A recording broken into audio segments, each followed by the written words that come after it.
Finances, love them or hate them, they're not just a necessary part of life, but will ultimately determine how much freedom we get to enjoy it. In this episode, we talk to entrepreneur and financial expert Jason Graystone about his own inspiring journey to becoming wealthy and the steps we should be taking to start building our own financial freedom. It's not about working harder or longer, but it's about earning what Jason terms the right to risk via smart investments and creating leveraged income streams.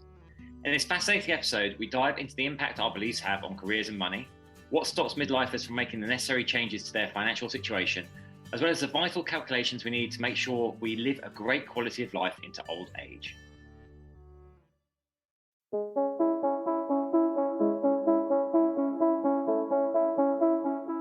Hi, I'm James Davis. And I'm Claire Davis. We're the Midlife Mentors, here to lift the lid on how to achieve health and happiness. The balanced, no-nonsense way.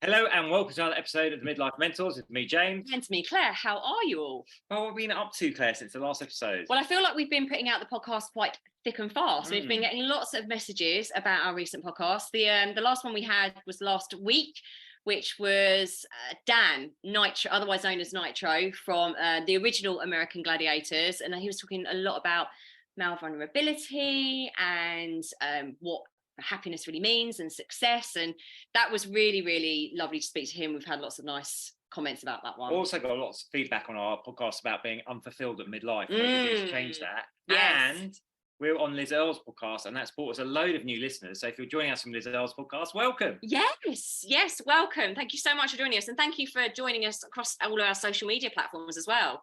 You know, we've really increased our numbers on Instagram, and we're also on TikTok, by the way. We're at the Midlife Mentors on TikTok. We're about 90,000 followers on TikTok. So bump it up, make it some more, and say hello over on TikTok. Well, on this episode, we're going to be talking finances and how to build your financial security and your wealth, really. So we're joined by an expert in this area, entrepreneur Jason Graystone. Hello, welcome, Jason. Thanks for having me. Yeah, it's a pleasure. Good to be here. So, Jason, I haven't quite got the muscles of Nitro, but I do my best. He's amazing. Such an inspirational guy. Like, I don't know whether you've seen it. We actually watched Muscles and Mayhem on Netflix. Funnily enough, we started watching that. Yeah, I started watching that. Yeah. Really great. Really, really great. You really kind of get to know the characters. And after that, we reached out to him and wanted him to tell his story on our podcast. But yeah. Amazing. Jason had the most amazing office that he's sat in. Obviously, listeners, you won't see this, but it's pretty cool. Bond lair, isn't it? James now. I can't lie. It's somewhere where I never have to leave, and I really enjoy it in this office. Like your man cave. It is, yeah. If you can say man cave these days. I think we're all right there, especially with our audience. That's all right. Yeah, everyone's middle aged in this podcast, right? Yeah, exactly. Now, Jason, you've got your own successful podcast that I've listened to quite a lot, actually. Really great information about finances, building wealth. Just want to maybe talk us through how you got started in this area, because it's quite an unusual start into it, didn't you? Yeah. Oh God, where do you begin? I mean, basically, when I was a kid, a child, it was just me and my mum. My dad had kind of left us to it, and we grew up on this council estate.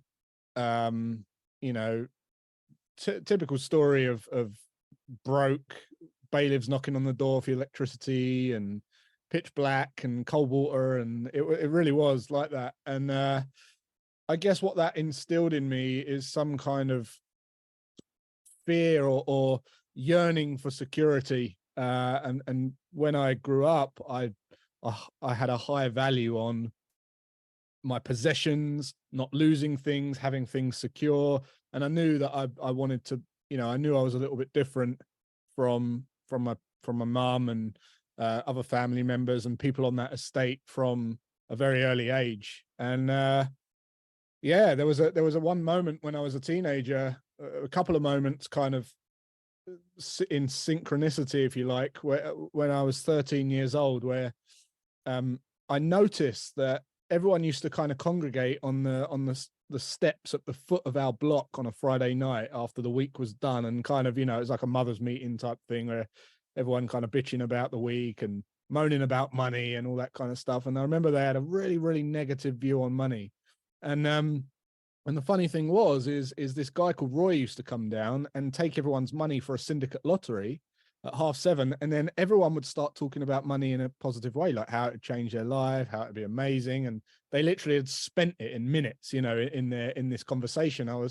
And I remember thinking, this is weird, you know, what the hell? Like they just told me that money's evil, and now they're saying that it's amazing, and I didn't have it all figured out. I wasn't even 14 at that point, but I remember thinking, there's something not right. And then luckily later that year, I wanted a BMX bike for my birthday in October, which was coming up. And in the summer holidays, I kind of left clues for my dad, my stepdad, and my mum that I wanted this bike. And they were like, well, it's £200, or it's £209 actually, with the trick nuts that I wanted.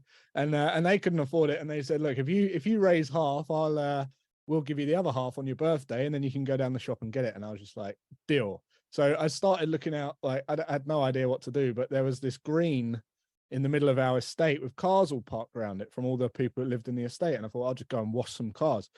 So I spent all day washing this car, and then making sure that there was like nothing that they could knock the money or anything like that. Anyway, they gave me £5 plus a £2 tip, £7. Later in that evening, I'm in my bedroom talking to my mate, and he's like, I'll help you do it if you want. And I was like, well, I can't really pay you because I want to get the bike. But I was delighted. I thought, at this rate, I'll get the bike in no time.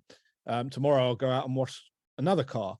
And that my stepdad came into my room at that point, and he said, I'm going down to Safeway.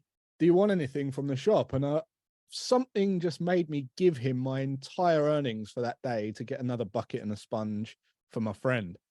And the next day we washed 4 cars, and then 2 of my other friends started joining, and I bought more buckets and sponges. And then within 4 weeks, I was literally not washing the cars. I was just knocking on the doors, getting the money, making the sales, and they were washing all the cars. And it was a massive turning point. I remember looking over the balcony, because we had all these balconies, and all the kids washing the cars. And it just clicked. I just thought, these people don't like money because they're not using it the right way. They can't be managing their money the right way, because if you use money the right way and for what it is, it can actually leverage, it can actually provide you with, you know, an inspiring life where you get to choose what you do, and you get to not do the stuff that you don't want to do. And you can use it to your advantage. And it was just a massive light bulb moment. I just thought that I'd figured everything out at that point. I was like, wow.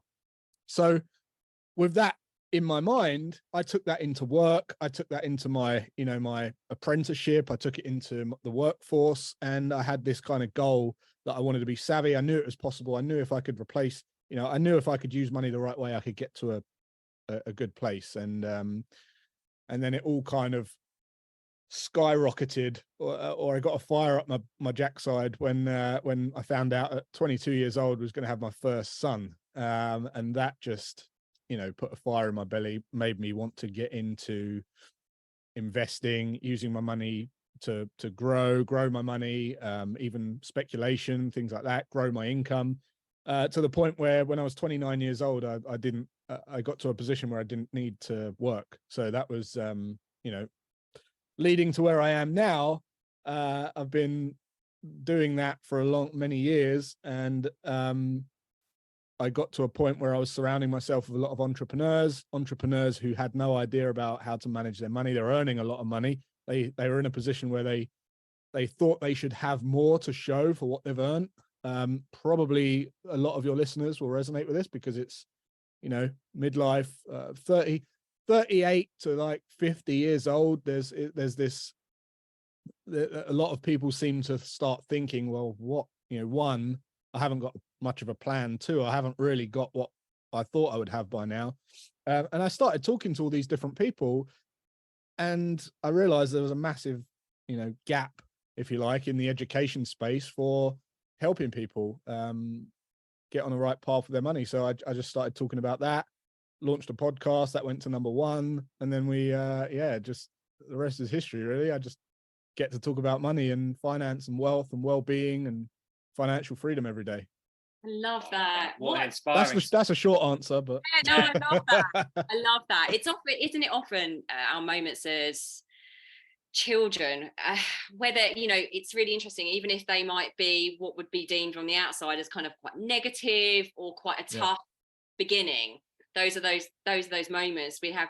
I won't call them epiphany moments, but there's those moments where we do, as an adult, look back and think, actually, it was probably that moment that really drove me. For you, it was, and we hear this sometimes with our clients, it's about not necessarily having that security and just thinking, I'm going to make damn sure that I'm never not going to be secure myself and have that sense of responsibility for myself.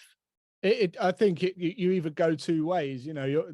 Apparently your character's developed by 7 years old. Your beliefs, everything that you believe is embedded in you by the time you're 7. And I think you can go either way. You either, whatever you perceive to be a big void in your life, you either stick that really high on your values, or you could just go along with it and believe that money is evil. And you find that certain people that have abusive parents go into abusive relationships, and so on and so on. It's the same with money. If someone's always looked after your money, you just kind of, you're this victim that goes out into life. Oh, I've never had to look after money, I'm not good with money. And you identify as someone who's not good with money. But in actual fact, it's a choice. So you can go one way or the other, but more often than not, whatever you think is the biggest thing missing in your life, you take the other side. Goes for everything. People that don't have people that are family orientated, that didn't have good upbringings, they make sure that when they have kids, they have the good Christmases and the family round and all that kind of stuff. So it's fascinating. Human psychology is just fascinating. But that's definitely what drove mine.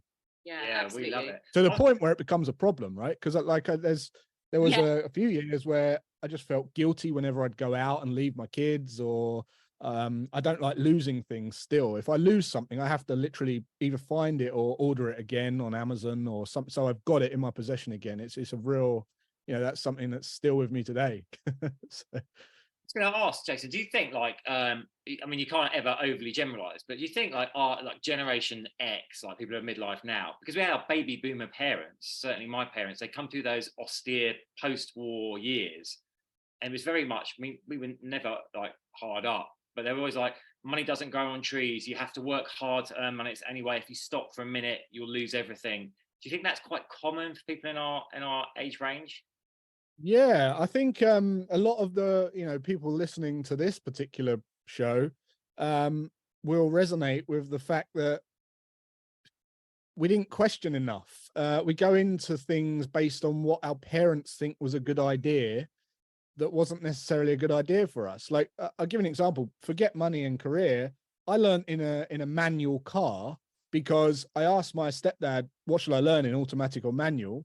And he says manual. I didn't really question it, but his reasoning was, well, then you can drive both cars. But I didn't care about driving a manual. So it took me longer. It cost me more money. And when I passed my test, I've driven automatic cars all my life. And now all cars are going automatic. So it's that's not good advice. That is just because he thought you should drive an automatic. And if you don't care about manual cars, why would you learn an automatic? So we don't question it. And as a result, you might get resentful because it costs you more money. It took you longer to pass your test. It might later on, you start thinking, why did I learn in that, and that is very common in careers. People, I've worked with countless people who go into law, accounting, doctor, and it's an idea that their parents want them to do. So they look up to their parents. And, that's one thing I make sure my kids do not look up to me whatsoever. I can't have that. But they look up to their parents. They want to please their parents and appease their parents, and they go and do what their parents want them to do. And then about 35 years old, 36, 37, when they start earning the top money in that field, they realize that there's not much more money.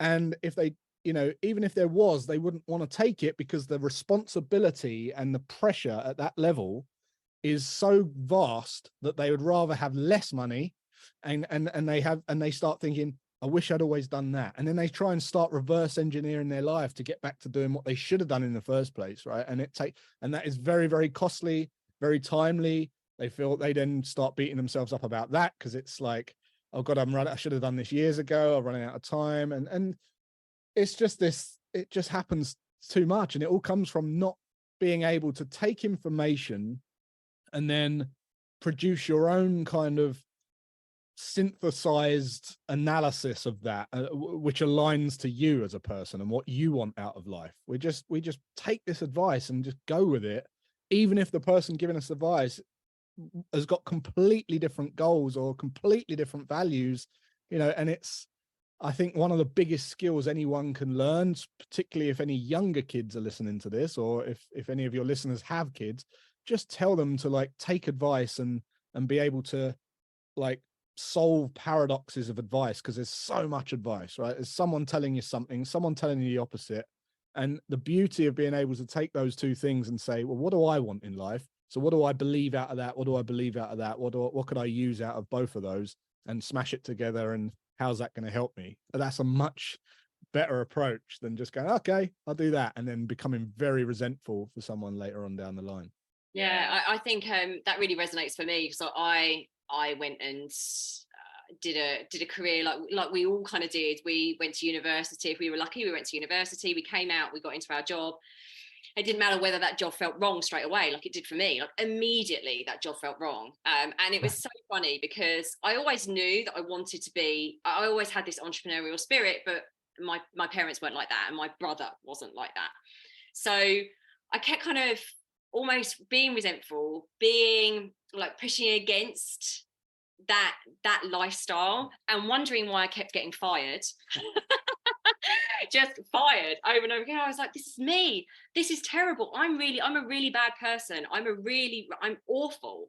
But what I didn't realize was I wasn't suited. I'd taken on, like you're saying, I'd taken on other people's and society's, my parents' ideas of what I should be, rather than listening to that. And it took me 14 years to start really allowing myself to be who I wanted to be. You want to be. Yeah. That's my whole message. And you only feel like you only put yourself down or feel guilty when you are looking up to someone of someone's opinion. If you've got someone's voice in your head, that's why, like with my kids, I'm very careful about what they look up to in me. I don't want them to compare themselves to me ever. I want them to make sure that they're doing what they want to do, because it can be something simple. Like imagine your kid is I don't know, one of the most common things at the moment is kids are doing the YouTube thing, right? So that is a very, very successful, I recommend everyone does YouTube. That's we just made 1.8 million in the last 3 months from YouTube, which is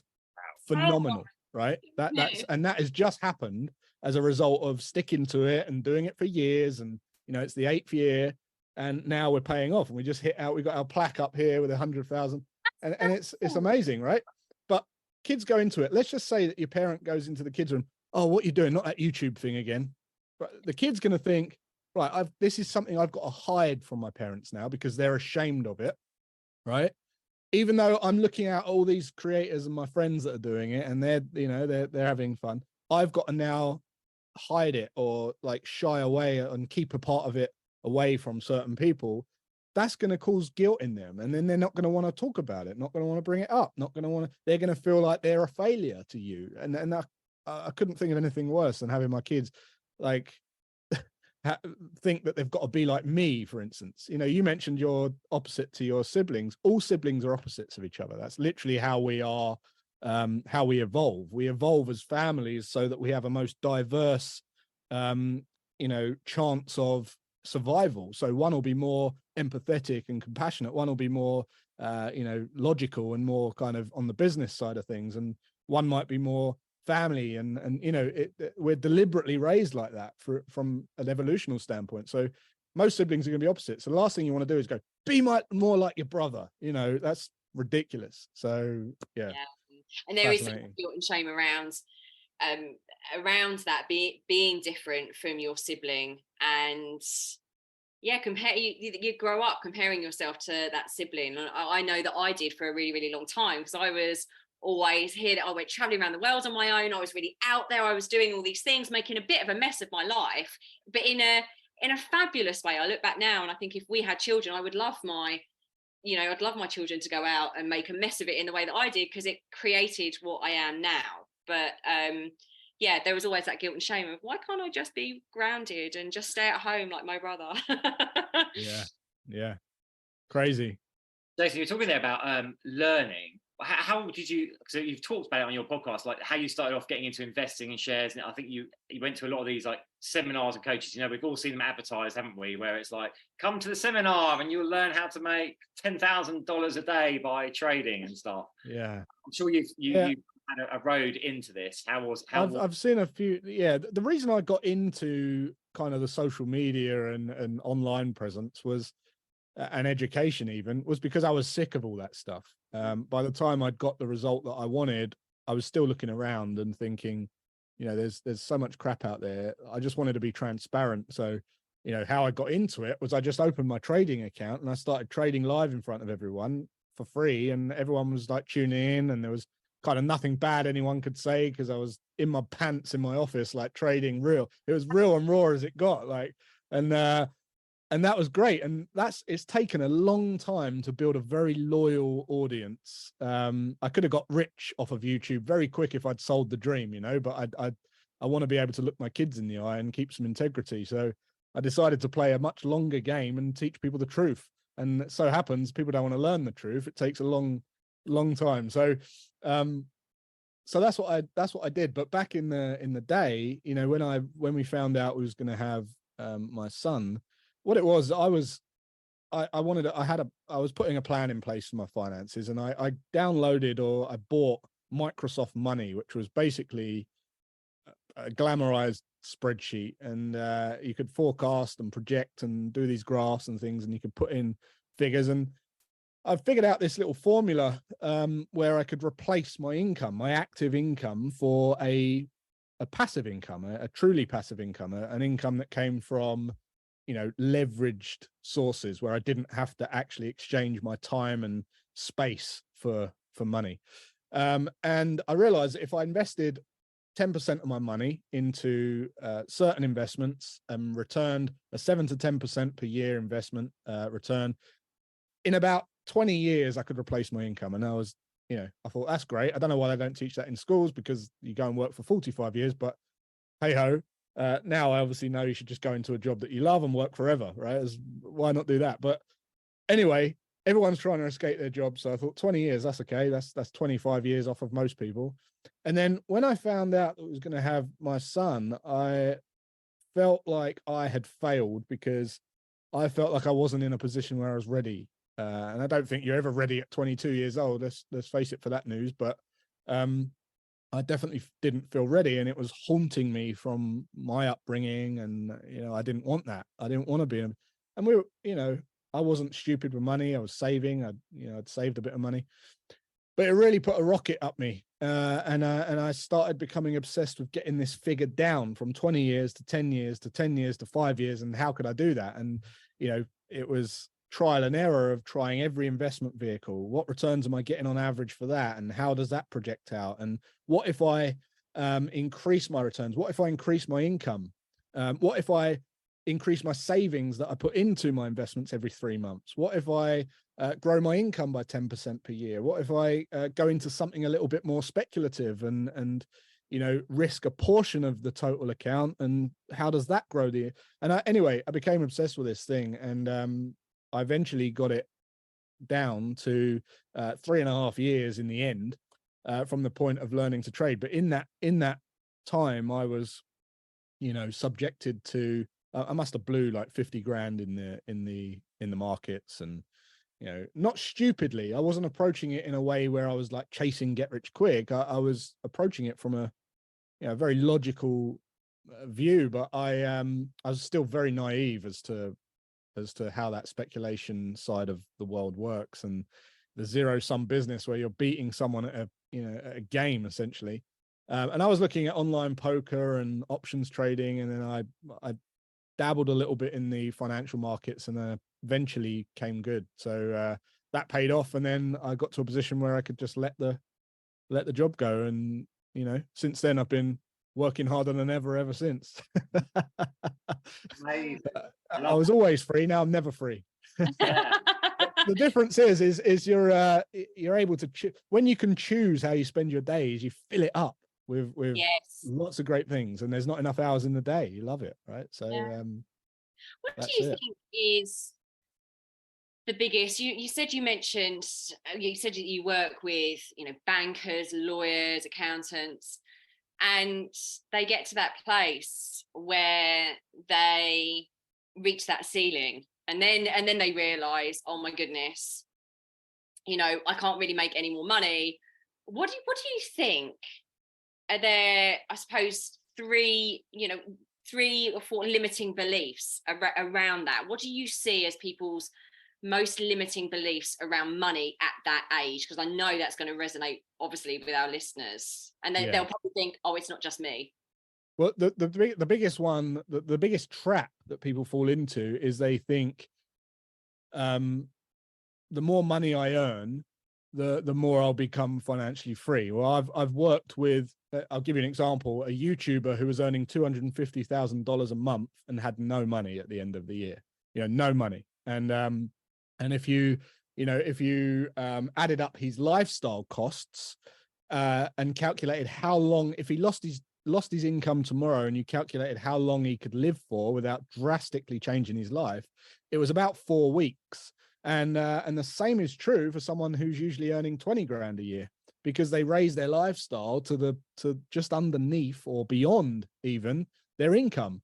And when you do that, it doesn't matter how much money you're going to earn, because the habits of you trying to outbuy your limits is going to be there. And that is usually coming from keeping up with the Joneses, keeping up with the with the latest fashion and the friends, and you want to send your kids to a certain school and buy the certain bag and buy the certain car and all that. So that's the first trap. The second trap is thinking that time is money. So people think, well, time's money, and they keep telling themselves time's money. Well, if you believe time's money, you're going to be very limited to what you can earn, because there's only a certain amount of hours in a day. And I think where a lot of personal fitness trainers and doctors and people like that, they take on all the private work, and they charge per hour or whatever, and they get so burnt out because they've got no time, and they think, well, I'm already working like 16-hour days, I cannot earn any more than this, and I'm stressed, and there's no way that I can become financially free because I'm stuck. I can't go down because I've raised my lifestyle to just underneath what I'm earning. So I'm going to have a breakdown. And I mean, it goes into serious situations where people can't see a way out, and what happens next, they go to a real dark place, and even worse. So some big traps. People fall into traps of getting on the property ladder for financial freedom. That's not related to financial freedom. It's you've got to live somewhere. If you put all of your money into a house, what gives you financial freedom is income.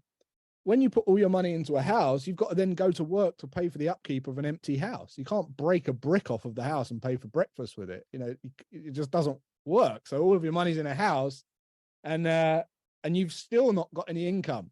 So it's just listening to poor advice, poor strategies, not doing your numbers, and then think his time is money, and then thinking the more I earn, the more chance I've got to become financially free. In actual fact, the truth is this: if you have, take however much cash, however much liquidity, I call it, right? So liquid assets. If you've got cash in the bank, savings in the bank, if you've got any kind of quick, maybe you've got a Rolex that you can sell very quickly, something you can, bonds, ISAs, anything you can get your cash on, hands on really quickly. If you add all of that up, and then you work out your lifestyle expenses, and then work out how much actual leveraged income you're generating, meaning income coming from something that doesn't require you to actually be in a physical place where you have to answer to someone.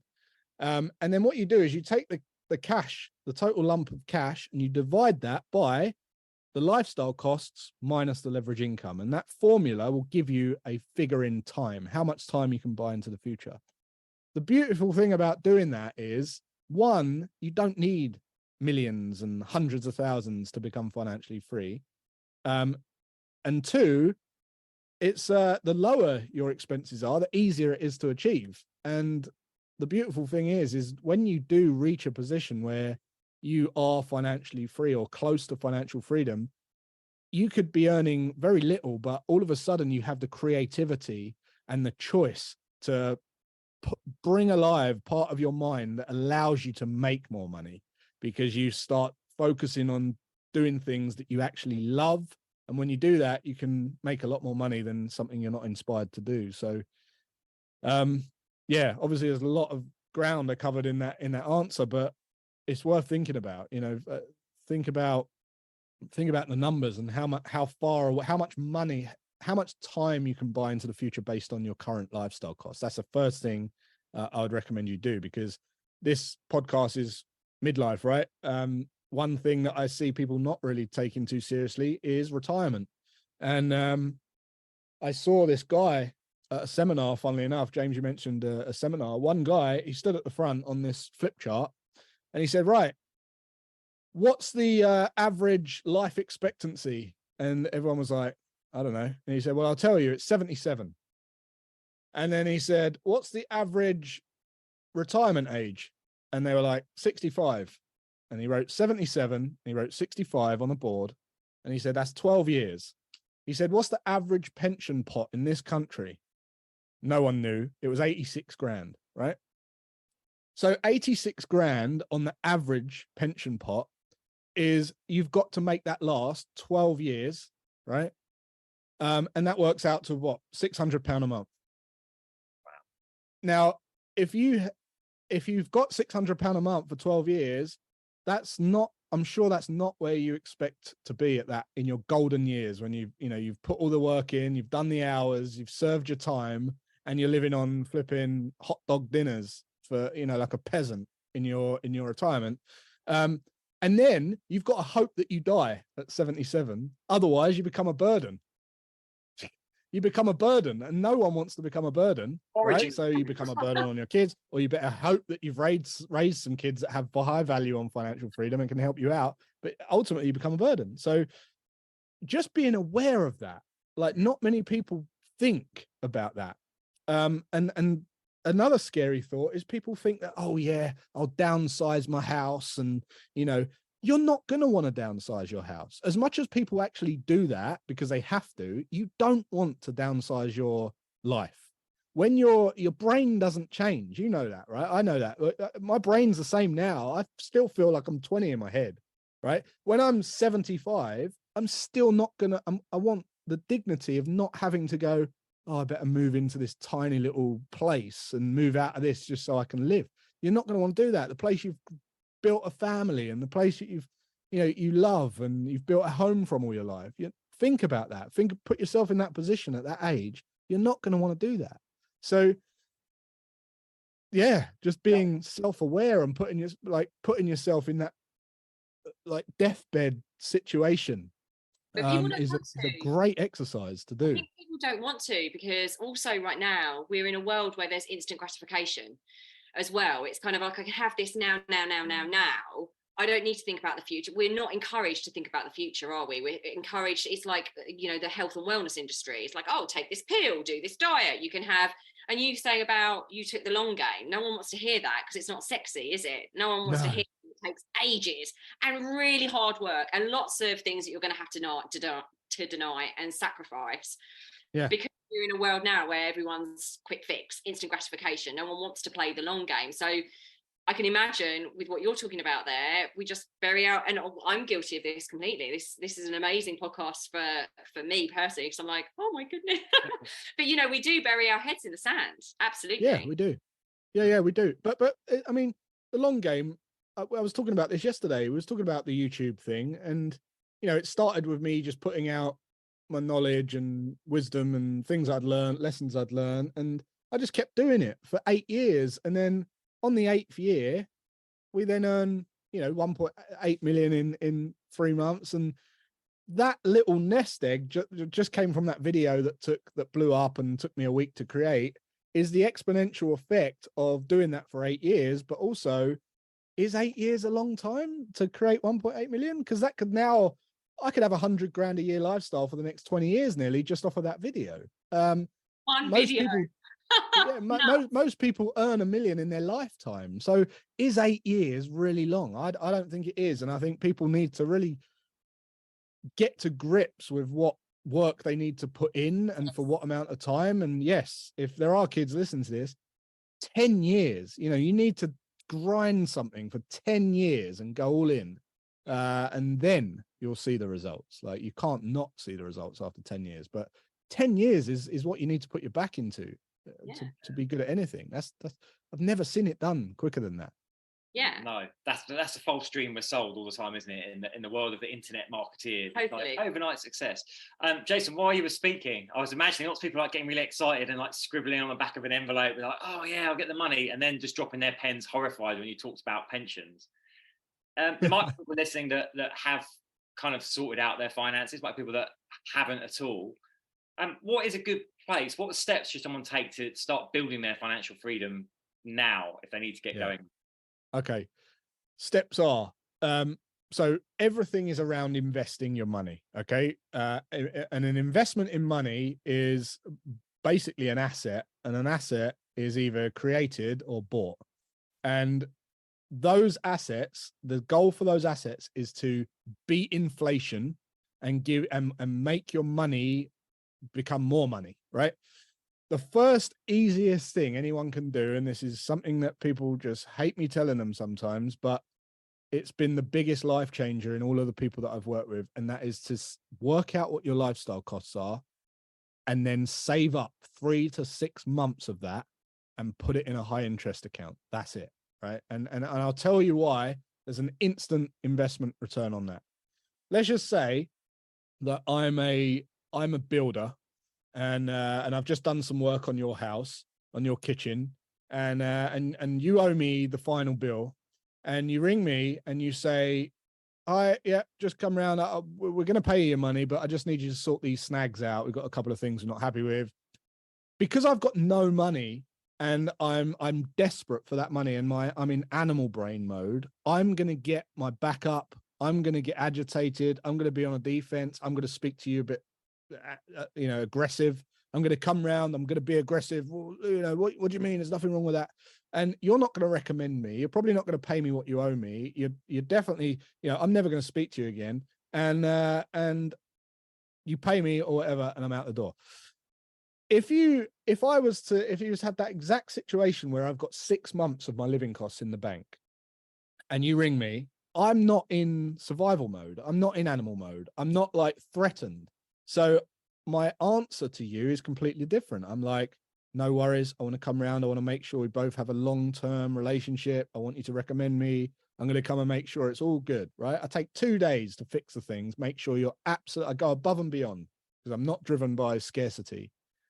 You recommend me, you tip me, you recommend me to all your friends, you pay me what I'm owed. Now I'm inundated with work. I'm oversubscribed. I charge more because there's more demand than there is supply, and people waiting list, right? There's an instant return. When you have cash in the bank to relieve that animal part of your brain, you become more caring, more calm, a better parent. You don't snap at your kids and your partner, and you're a better colleague and better boss and better everything, right? So there's an instant return on having a cash cushion, I call it. Once you've done that, you want to think about like earning your right to risk as if it's like this big pyramid. And step 1 is the cash. And then you start once you've got that, you then save a bit more money, say 3 months living costs, and you start putting that into a very low risk, low cost, passive investment, something like an index fund, right? Where you're getting lower returns, but it's guaranteed income because it's gone up for the last 100 years and it always will. And you get your feet wet, and you just, you're not worried about it working in the market because you've got the cash in the bank, so it's not going to cripple you. And then once you've got that, then you start looking at maybe some stocks, maybe look like learning how to pick out some decent stocks and you save some money and you put it into stocks. And guess what? When you put it in there, you can still sleep at night because you've got 6 months in index funds and 6 months in the bank. And you know that if you put a bit of money in a stock, it's not going to ruin you, right? And then once you're good at that, you start looking at a higher speculation. Maybe you go and look at a crypto coin or a property or something, and you put some money into that. What most people do is they build a pyramid upside down and they put their whole net worth into Bitcoin or shitcoin, and they can't sleep. Like, and if you can't sleep at night, you have not invested in the right thing. Because you don't know what you're doing. You don't know the probable outcome. And that's what it's all about. Earning your right to risk by knowing the probable outcomes at every stage. And when I invest in Bitcoin, I know that it could go to zero. I assume that money's gone. Therefore, I risk a portion of my money that isn't going to keep me up at night. So if you can build something like that, it can be very sustainable and very, very, accelerate that thing beyond belief. And then there's growing your income. So growing your income, putting how much goes into the top into this machine that you're building. It's very easy to grow your income with the opportunities that we've got today. We've never been in a time where it's so easy to form partnerships and reach people that you couldn't reach before. The key to that is to make it leverage, because freedom's the goal.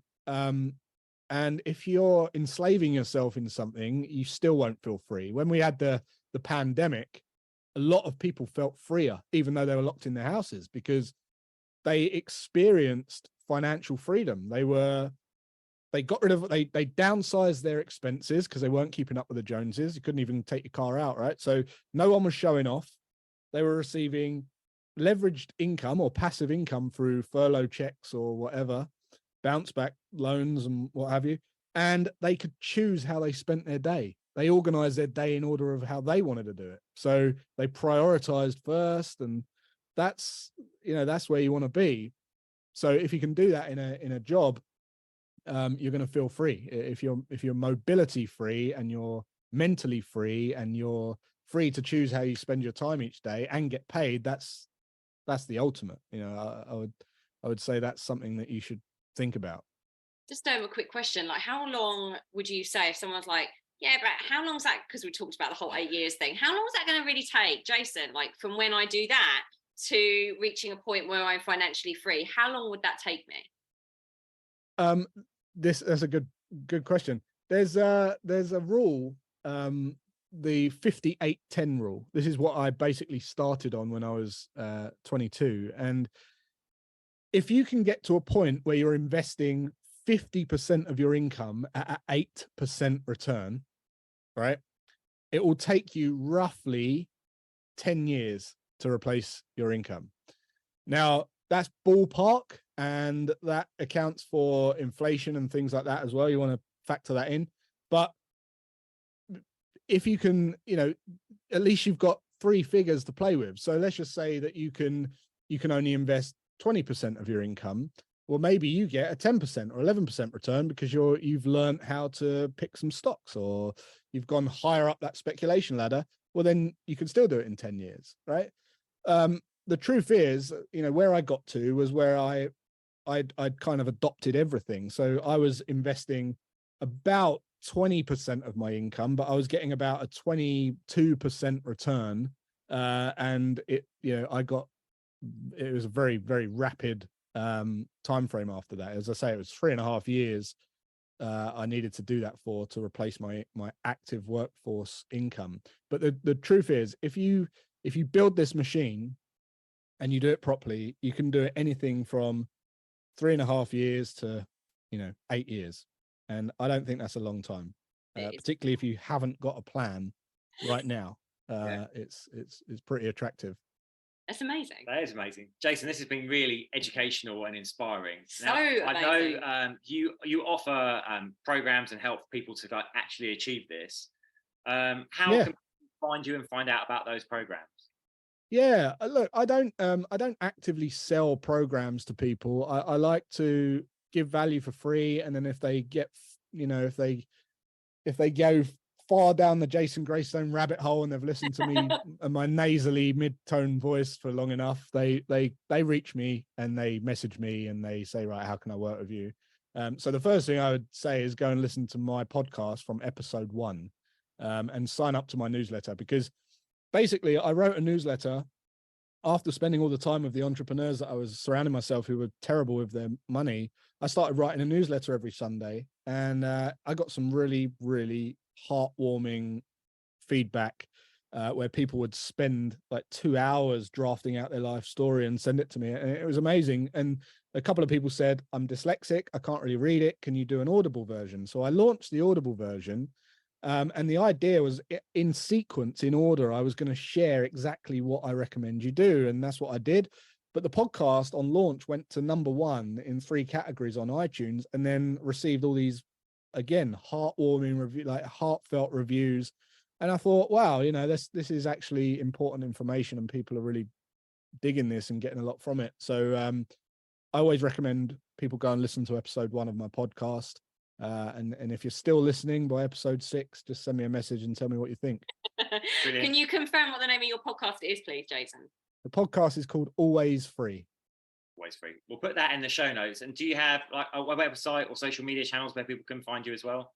Yeah, unfortunately, there's a lot of fake accounts of me. So if you do follow my, if you go to jasongraystone.com, you'll find my social medias there. But if you do, as you follow me, you probably will get contacted by someone else pretending to be me, asking if you are investing and all that. Just please ignore them and report them, because the social media gods don't seem to do anything about them. No. Yeah. No. Big problem on social media. Jason, thank you so much. That's been really fascinating and inspiring. So thanks. Amazing. So incredible. No, thanks for having me. Thank you so much for sharing your story. And I know I for one, am going to go back and listen to all of that again and start making notes as well. But I know our listeners will as well. You've just provided so much, so many insights and so much valuable information there. So thank you. Amazing. Thanks for having me. It's been great. Thanks very much. Thank you. Thank you.